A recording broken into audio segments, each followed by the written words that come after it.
Let's welcome Walter Isaacson. He is the author of the #1 New York Times bestseller, Elon Musk. Mr. Isaacson has written other acclaimed biographies. He is also a Rhodes Scholar. We're so excited to have you on. So this news broke today. A movie based on your book is in the works. So which actor would you like to see play Elon Musk? Well, the good thing is to have Darren Aronofsky as the director. I mean, this book is about somebody who's accomplished amazing things, but has many psychological depths. So he's the director to do it. I know they're kicking around a lot of actors. I'm not a Hollywood person, so I'm not sure. I love Benedict Cumberbatch in The Imitation Game, but that might not be the right person. But he's, a smart actor. You want somebody who can be smart and psychologically deep. Yeah, he's a great actor. We loved him. That was a great movie. Okay, so you followed and studied Musk close up for years. He let you have access to him. I mean, people think he's controversial. He got a lot of blowback for buying Twitter. He said it was to fight government censorship and to promote free speech. Many government agencies investigating Elon Musk. He's moving into artificial intelligence. What is your take on Elon Musk? Do you trust him? Well, I think that he's been able to succeed where others have failed. He's brought us into the electric vehicle revolution. He's been able to make rocket ships that can get people to orbit, which NASA and Boeing can't do, and re-land. And now with Twitter, what he's calling X, he's able to embed artificial intelligence, this new AI thing.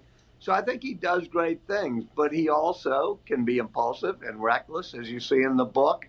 And I think it's good that there's some guardrails that try to keep him from having too much wildness infested in his things. And I do think that he has opened up Twitter to more free speech, but that's always a balancing act. You don't want it to get too toxic.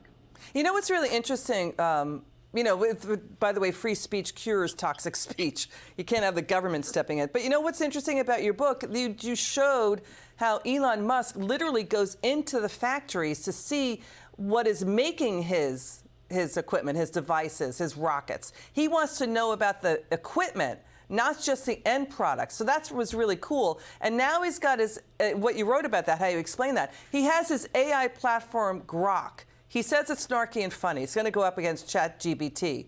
But scientists and AI engineers, Mr. Isaacson, are worried that next year, 2024, is when AI deep fakers are going to be indistinguishable from reality right in the middle of the 2024 race. They're predicting that's going deep fake images and false campaign ads are going to come up next year. You think Elon Musk is all over this? He's going to stop that? I do think that's a worry because AI has been able to do deep fakes, videos.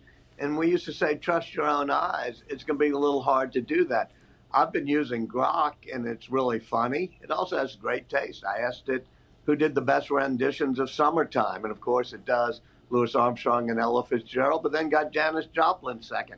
So I'm thinking, okay, this is a really interesting product. But what happens when you ask it political questions?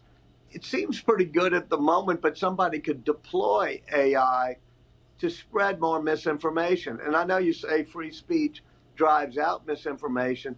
Yeah, sometimes it does, and we all love free speech. But I think we have to be on guard against huge amounts of trolls and bots using AI tools to spread misinformation. That's a fair point. So when you studied Elon Musk, right, and your book is terrific, what did you find the most interesting, fascinating thing about him?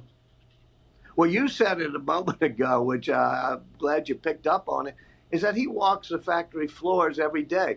We used to be able to manufacture things in America, but then we offshored everything for the past 40 years, it seems. Auto companies, 70% of what they do, they get from overseas suppliers. Musk really believes that designing the product is only about 20% of the effort. Designing the factories that make the product are the big things. And he has his designers and engineers. I'm here in Austin, Texas.